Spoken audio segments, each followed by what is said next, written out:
A German shepherd rescued 5 children from a burning bus, defying his own fear of fire. When everyone thought he wouldn't survive for the last child, he emerged from the flames, severely injured but victorious. A story of animal heroism that defies all odds and teaches us about unconditional courage. Prepare to be moved by each rescue, especially the last one that will change your view on loyalty. Leave a like and comment where you are watching this incredible journey of overcoming. What defines a hero? Is it superhuman strength, the ability to fly through the skies, or extraordinary powers? Or is it something deeper, more visceral, that transcends even the limitations of body and mind? In the small town of Harmony Creek, where time seems to flow at the gentle rhythm of the seasons, an unexpected answer to that question emerged from the flames of a destiny nobody could predict. Imagine a dusty rural road, cutting through golden wheat fields that ripple in the warm late afternoon breeze. The sun, a lazy orange sphere, was beginning its descent on the horizon, painting the sky with shades of amber and purple. It was one of those afternoons that seem extended by divine affection, when the universe conspires for time to slow down, allowing us to appreciate every second of its ephemeral beauty. Amidst this impressionistic canvas painted by nature, a yellow school bus slowly advanced along the winding road. Inside, 5 children were returning home after a day of classes and playtime. The driver, Mr. John, an old man with gray hair and an easy smile, softly hummed a song from his youth as he drove the vehicle with the confidence of someone who knows every curve and pothole on that road like the lines on his own hand. No one could have imagined that in a matter of seconds, that bucolic scene would transform into a nightmare. A spark, a metallic crackle coming from the engine, a pungent smell of smoke invading Mr. John's sensitive nostrils. The old driver's heart raced along with the perception of imminent danger. With decades of experience behind the wheel, he quickly pulled the bus over to the shoulder, trying to order the children to abandon the vehicle, but his voice was swallowed by a fit of coughing caused by the smoke that was already filling the interior.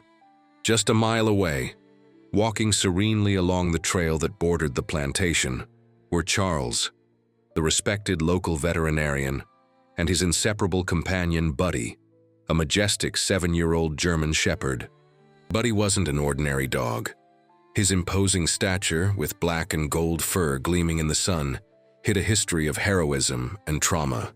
For 4 years, Buddy had been one of the most brilliant rescue dogs in the fire department in New York. Trained to find people in rubble, save drowning victims, and guide survivors out of burning buildings. He carried a Medal of Honor on his chest for services rendered. However, 3 years earlier, during a large-scale fire rescue operation, Buddy suffered severe burns and almost lost his life. Since then, living under Charles's loving care, the dog had developed a paralyzing fear of fire, a silent trauma that woke him up gasping in the middle of the night, with distressed barks echoing through the veterinarian's solitary house. That afternoon, as they walked along the familiar trail, Buddy suddenly stopped. His ears perked up in high alert, his body tensed like a violin string about to snap. Charles knew that posture. It was the hunting posture, the alert posture of an animal that had picked up something that human senses, limited and dulled, couldn't perceive.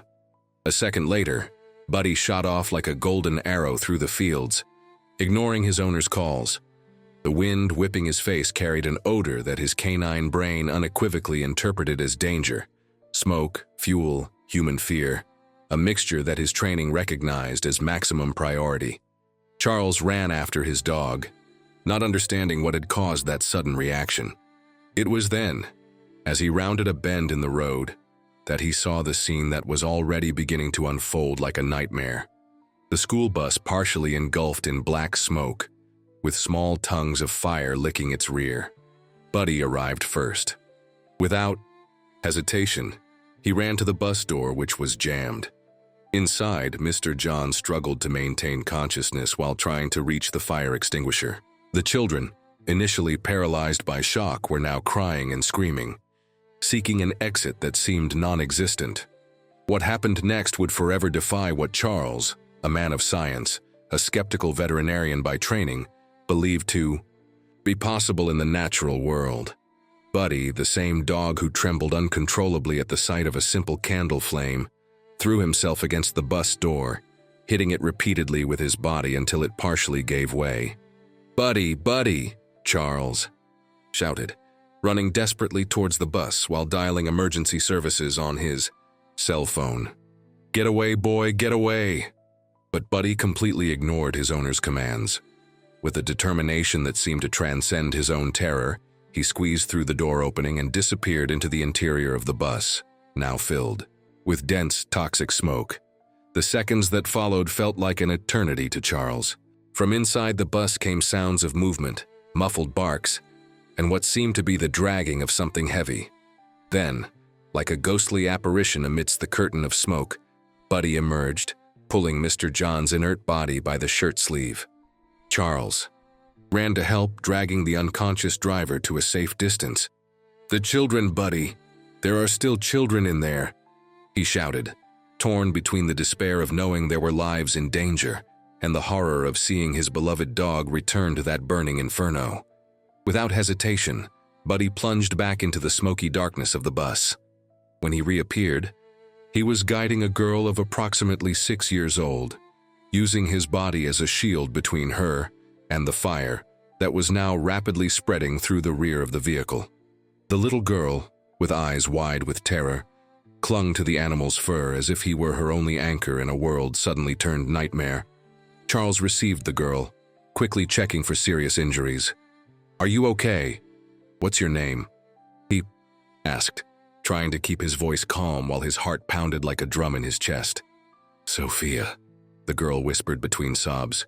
"My friends, they're still—" Before she could finish the sentence, Buddy had disappeared into the bus's interior again.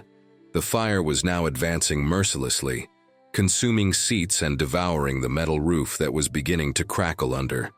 The intense heat, black smoke rose like a malignant column towards the sky, visible for miles around.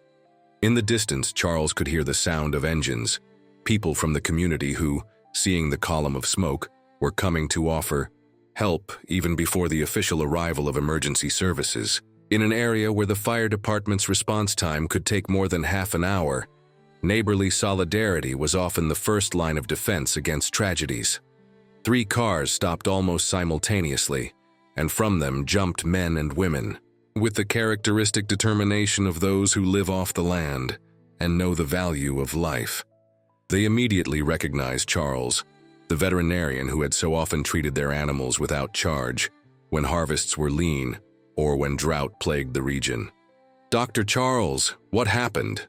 shouted Sebastian, a sturdy farmer who was the first to arrive. "School bus, on fire! Buddy is trying to rescue the children," Charles replied while checking the vital signs of Mr. John, who was beginning to regain consciousness. At that moment, Buddy emerged again from the smoky entrails of the bus, this time leading a boy of approximately 9 years old, who coughed violently as he walked supported by the German Shepherd's strong back. "Lucas! Oh my God, Lucas!" shouted one of the women who had just arrived, running to hug the boy. It was Mrs. Mary, one of the school cooks, who immediately recognized her nephew. Without wasting time on celebrations, Buddy spun on his paws and, ignoring Charles's desperate calls, plunged back into the bus. The flames had now reached the middle of the vehicle, making the rescue increasingly dangerous. "Does anyone have an extinguisher, water, anything to fight the fire?" Charles shouted to the group that was growing as more vehicles arrived. Sebastian and 2 other men ran to their cars, returning with small extinguishers that would barely tickle that growing inferno. A woman brought a case of water bottles, an almost symbolic gesture in the face of the fire's ferocity. The sound of shattering glass cut through the air. One of the bus windows had exploded under the intense heat. Charles's heart froze in his chest. Buddy was still inside, and as far as he knew, there were still at least 3 children trapped in that metallic furnace. "Buddy! Buddy!" Charles screamed, his body involuntarily moving towards the bus only to be restrained by Sebastian's strong arms. "Don't be crazy, Doctor. You won't be able to get in there. You'll die." While struggling against the farmer's grip, Charles saw something that would forever be etched in his memory. Buddy jumping through the broken window, a small girl clinging to his neck. The dog fell heavily onto the grass, shielding the child with his own body, rolling to absorb the impact. The girl, approximately 7 years old, was quickly scooped up by Mrs. Mary, who checked her superficial injuries while murmuring prayers of thanks. Buddy, however, had no time to receive care. With a determination that defied reason, he ran to the back of the bus, where the flames were less intense. Charles watched, with a mixture of pride and terror, his companion jump as he had in his training days, using his paws to activate the lever of the rear emergency door. The door opened with a metallic clang, offering an alternative route into the burning vehicle. Seconds later, which felt like centuries to everyone present, Buddy reappeared at the rear door. This time, he wasn't alone. 2 small 5-year-old twins, huddled together as if they were a single entity, followed the dog, crouching low to avoid the smoke that filled the upper part of the bus. It was at this exact moment that fate, in its arbitrary cruelty, decided to unleash the most terrible of trials. A secondary explosion, likely from the fuel tank, shook the bus as if it were a toy in the hands of an angry god. The force of the impact threw the small twins out of the rear door, where they were immediately caught by anxious hands. But Buddy disappeared into the fireball that swallowed what remained of the bus. A deathly silence fell over the scene. The children, now all rescued, cried in the arms of the adults who comforted them. Mr. John, conscious but disoriented, mumbled incoherently about how he hadn't noticed the problem with the engine. And Charles fell to his knees, his face a mask of pain as he stared at the inferno consuming what was left of the school bus, the inferno that had swallowed his best friend. In the distance, finally, the sound of sirens announced the late arrival of the fire department. The crackling of the flames was the only answer to the stifled sobs that shook Charles's chest. In his mind, memories of the 3 years with Buddy played like a movie. The walks at dawn, the nights the dog slept at the foot of his bed, the looks of mutual understanding that needed no words. It was then that something moved at the edge of the woods surrounding the road. At first it seemed like a shadow, a trick played by tear-blurred eyes. But then, unmistakable even in his deplorable state, the staggering figure of Buddy emerged. His fur, once glorious, was singed in several places, revealing red, raw skin. His paws could barely support him, leaving a trail of bloody paw prints on the dry earth. But his eyes, those amber eyes that mirrored an almost human intelligence, still shone with determination.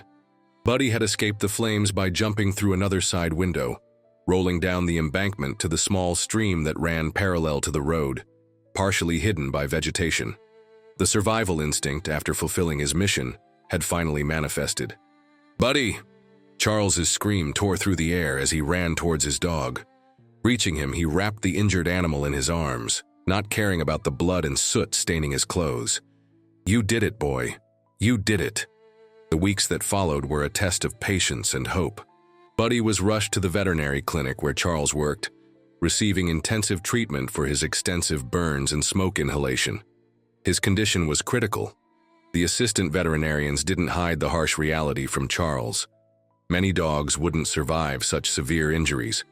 But Buddy wasn't an ordinary dog. Just as he had defied his deepest trauma to save the children from the bus, he now defied medical statistics in his fight for survival. Every morning, Charles arrived at the clinic. He found his friend a little more alert, a little more present, though still confined to his oxygen chamber and wrapped in bandages that covered much of his body. News of Buddy's heroism spread quickly, first through Small Harmony Creek, then through the state, and finally across the country. Within days, the clinic's mailbox overflowed with letters, drawings, and small gifts sent to the hero dog, as Buddy came to be known in the media. Television stations sent reporters to cover the evolution of his health, and an online campaign to help with the costs of his specialized treatment raised 10 times the initial goal in just 48 hours. But none of these manifestations were as touching as the visit from the 5 children Buddy had saved. 2 weeks after the incident, when the German Shepherd could sit up for brief periods, Sophia, Lucas, Marina, and the twins, Peter and Paul, were brought by their parents for a meeting with their savior. The scene moved even the most experienced veterinarians at the clinic. The children, some still with small bandages covering minor burns, approached the bed where Buddy rested timidly. Sophia, the first to be rescued, took a step forward and extended her small, trembling hand to gently touch the dog's head. "Thanks. You for saving me," she whispered, silent tears running down her freckled cheeks. "You're my superhero." What happened next left everyone present speechless. Buddy, who until then had responded minimally even to Charles's stimuli, slightly raised his head and, with a visible effort, gently licked the girl's hand. A simple gesture, almost imperceptible to someone who didn't know the animal's debilitated state. But to Charles it meant everything. His friend was present, conscious, fighting to return. Buddy's recovery was long and punctuated by setbacks.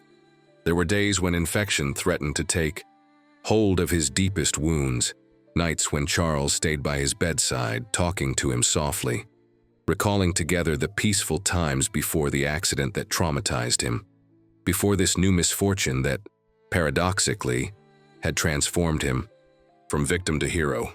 4 months after the incident, when winter was already giving way to a timid spring, Buddy took his first steps without assistance.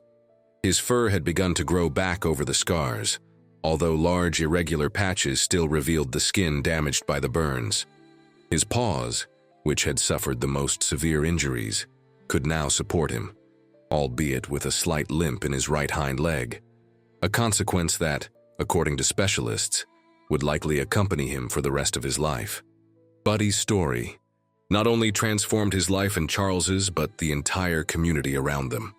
The small town of Harmony Creek, previously known only for its wheat production and a small annual harvest festival, now became nationally recognized as the home of the hero dog. The mayor, taking advantage of the positive publicity, finally managed to get approval for a project that had been shelved for years, the installation of a fire department station in the town. And it was no coincidence that, at the dedication ceremony for the new station, 6 months after the incident, Buddy was the guest of honor. Supported by Charles, who had rarely left his side since the accident, the German Shepherd limped slowly to the small stage set up in front of the new building, where he was met with a deafening ovation from the gathered residents. The fire department commander for the state, a tall man with a stern appearance, bent down to place a special medal on Buddy's collar, an honor rarely bestowed, and never before on an animal not officially in service. For acts of exceptional bravery and beyond the call of duty, risking one's own life to save others, the commander read, his normally firm voice trembling slightly with contained emotion. Buddy, the hero dog of Harmony Creek, is awarded the Medal of Honor for rescue merit. The crowd erupted in applause and cheers. The 5 children, accompanied by Mr. John, who had fully recovered from his minor injuries, went up to the stage with small bouquets of wildflowers. The twins Peter and Paul, who before the accident were known for their extreme shyness, now showed a new kind of confidence as they approached Buddy, stroking his head and whispering words only the dog could hear.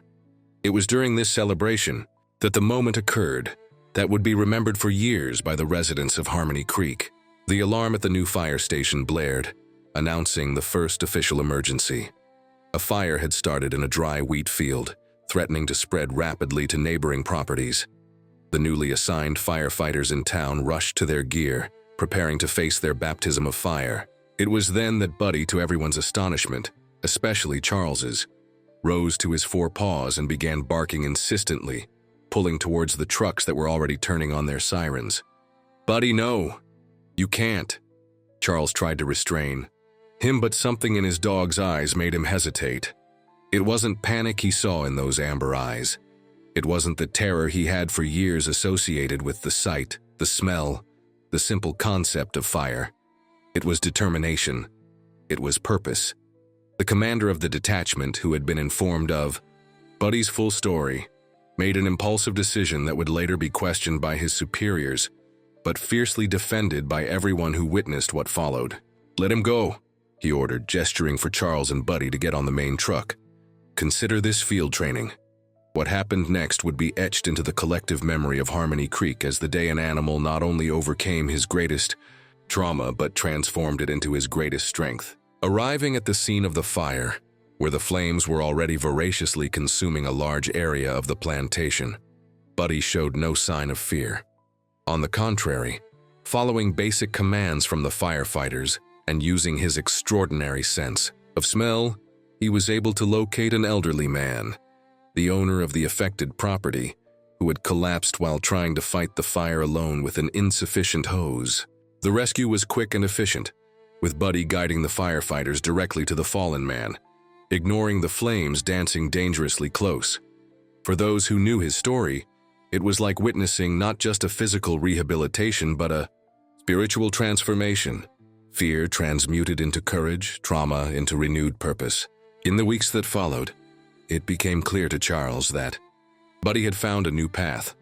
Although he couldn't officially return to service due to his permanent physical limitations, the German Shepherd began voluntarily accompanying the firefighters on many of their operations, serving as a living symbol of resilience and assisting in the training of new rescue dogs. The decision to allow Buddy to participate in these activities was not easy for Charles. Countless nights he stayed awake, weighing the risks against the clear psychological benefits his friend demonstrated. Consultations with specialist veterinarians and animal behaviorists confirmed what his heart already knew. Buddy needed this. He needed to feel useful. He needed to face his deepest fear on his own terms, transforming it into a force for good. A year after the school bus incident, Harmony Creek organized a special ceremony. The small town square, previously just a modest space with a few benches and a simple fountain, had been completely renovated.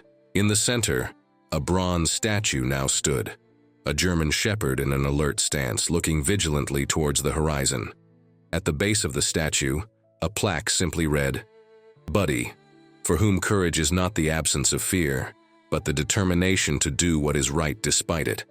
The dedication ceremony gathered practically the entire town population, as well as visitors from neighboring towns and even some state authorities. The 5 children, now physically and emotionally recovered from the trauma they experienced, stood beside Buddy throughout the event. Sophia, who had developed a special bond with the dog since the day of the rescue, was chosen to give a short speech. The girl, now 7 years old, timidly climbed onto the small platform. Her eyes sought out Buddy, who watched her attentively, as if perfectly understanding the importance of the moment. "Before the accident, I was very afraid of big dogs," Sophia began, her small voice amplified by the loudspeakers. "My grandma always told me I shouldn't be scared, that they could be our friends, but I didn't believe her, until Buddy saved me." The girl paused, taking a deep breath before continuing. "Now I know that sometimes the things we fear the most can be the same ones that save us. Buddy was afraid of fire, but he went into the burning bus to get us out. I was afraid of dogs, but it was a dog that saved me. I think that's a lesson for all of us." A respectful silence hung over the crowd, as the simple yet profound wisdom of that child touched every heart present. Charles, sitting beside Buddy, felt a single tear roll down his face as the crowd applauded Sophia's speech enthusiastically. Buddy's story continued to inspire far beyond the limits of Harmony Creek. Children's books were written based on his journey. A television documentary chronicled his extraordinary recovery and transformation, and educational programs about fire safety began to include his story as an example of what to do and what not to do in emergency situations. More importantly, however, was the direct and personal impact Buddy had on the lives of those around him. Charles, who previously lived relatively isolated, dedicating himself almost exclusively to his work as a veterinarian, suddenly found himself at the center of a vibrant and welcoming community. The 5 families of the rescued children became part of his inner circle, with frequent visits and shared dinners. Buddy, in turn, began dividing his time between accompanying Charles at his work at the veterinary clinic, where his presence had a remarkably calming effect on the more nervous animals, and regular visits to the local school, where he participated in an innovative program using dogs to help children with learning disabilities or emotional issues. It was during one of these visits to the school, about 18 months after the bus incident, that Charles noticed a significant change in Buddy's behavior. The dog, normally attentive and energetic during interactions with the children, was unusually quiet, almost contemplative. His eyes, always expressive, seemed clouded by a new, melancholic wisdom. That night, upon returning home, Buddy refused his dinner, something unheard of in all the years Charles had known him. Instead, the German Shepherd walked slowly to his favorite spot, a large cushion near the window overlooking the backyard, and lay down with a heavy sigh. Charles, worried, knelt beside his friend, gently running his hand over his fur, which had never fully regained its former shine. A quick examination revealed nothing obviously wrong, but years of experience as a veterinarian had taught him to recognize subtle signs. Buddy was aging, and the after effects of his injuries, combined with the physical and emotional stress he had endured, started to take their toll. The tests performed the following morning confirmed what Charles feared. Buddy's heart, overworked by the extra effort his lung, injuries required, was beginning to fail. The prognosis was not immediately fatal, but it made it clear that his companion's time was running out more quickly than would be normal for a dog of his age and breed. The news was met with sadness, not only by Charles but by the entire community, especially the 5 children who owed their lives to Buddy. In the months that followed, as Charles carefully administered the medication that kept his friend comfortable, the veterinarian's house became a silent point of pilgrimage. People came from near and far to spend a few minutes with the hero dog, bringing small gifts, a special bone, a new toy, a soft blanket, and taking with them the memory of having been in the presence of such rare and precious kindness. The most frequent visitors, naturally, were Sophia, Lucas, Marina, Peter, and Paul. The children, now old enough to understand the seriousness of the situation, filled the house with their youthful energy, telling Buddy about their adventures at school, their dreams and plans for the future, a future that only existed because of him. It was during one of these visits, on a golden autumn afternoon, that something extraordinary happened. The children had brought a small surprise for Buddy, a handmade quilt with fabric scraps where each of them had drawn a special memory shared with the dog. Charles helped them spread the quilt over Buddy, who was resting in his favorite spot by the window. Sophia, always the most sensitive of the group, was the first to notice the change. Buddy, who had been increasingly lethargic in recent days, suddenly raised his head, his ears twitching in alertness. His eyes, which had lost some of their characteristic sparkle, now seemed focused on something beyond the window, something none of those present could see. With an effort that moved everyone, Buddy got up, staggered to the back door, and let out a low, almost questioning bark. Charles, understanding the silent request, opened the door. The garden, bathed in the golden light of late afternoon, seemed to welcome Buddy like an old friend.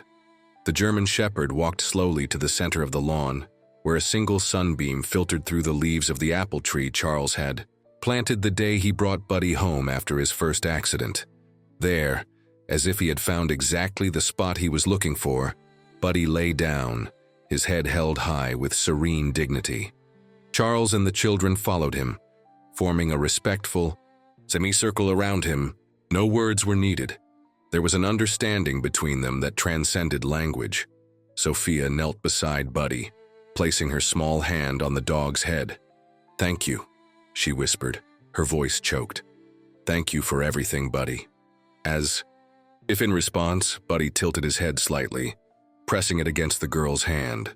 His eyes met Charles's, a look of farewell, of mutual understanding, of a love that needed no words to be expressed. And then, gently as the sunset painting the sky above them, Buddy closed his eyes for the last time, his body relaxing into a final sigh. The silence that followed was not empty, but full of memories, of gratitude, of an inexplicable certainty that something precious had been completed, not lost. The tears that ran freely down the faces of everyone present were not just of sadness, but of a deep joy for having shared their lives, even briefly, with a being of such nobility. In the days that followed, news of Buddy's passing spread like a respectful whisper through Harmony Creek and beyond. Letters and messages of condolence arrived from all over the country, some from people who had only read or heard about the hero dog, but who had been touched by his story. The memorial, held in the town square beside the bronze statue, gathered hundreds of people. It was not a ceremony of mourning, but of celebration. A celebration of a life lived with purpose, courage, and a love that knew no bounds. Charles, standing before the crowd, found the strength to share his final reflections on the friend, who had changed not only his life but that of an entire community. "Buddy taught me that our greatest strength often comes from our greatest fear," he said, his voice steady despite the contained emotion. "He taught me that heroism isn't the absence of terror, but the will to act in spite of it. And above all, he taught me that love, whether between humans or between different species, is the most transformative force there is." As he spoke, Charles noticed Sophia approaching timidly, holding something in her hands. It was a small box, which she extended to him with a shaky smile. Inside the box was a German Shepherd puppy, no more than a few weeks old. His black and gold fur shone under the afternoon sun, and his eyes, extraordinarily similar to Buddy's, looked curiously at Charles. "He's not Buddy," Sophia said softly. "No one ever will be. But maybe he can learn about courage and love just like we all did." Charles took the puppy into his arms, feeling the small heart beating rapidly against his chest. A new life, full of possibilities, ready to write its own story of courage and compassion. And as the crowd slowly dispersed, Charles remained for a moment before the bronze statue, the new puppy nestled in his arms. The setting sun cast a golden glow over the metal, making it seem, for a fleeting instant, that the bronze Buddy had winked at them. A last goodbye, a final lesson. The lesson that true heroism rarely comes in grand or spectacular forms. It comes in the daily choices to face our fears, to reach out or lend a paw to those in need, to transform trauma into healing, fear into courage, pain into purpose. And perhaps that is the true definition of a hero. Not someone who never feels fear, but someone who chooses, moment after moment, to do what is right despite it. Someone like Buddy, the dog who went into the fire so others could live.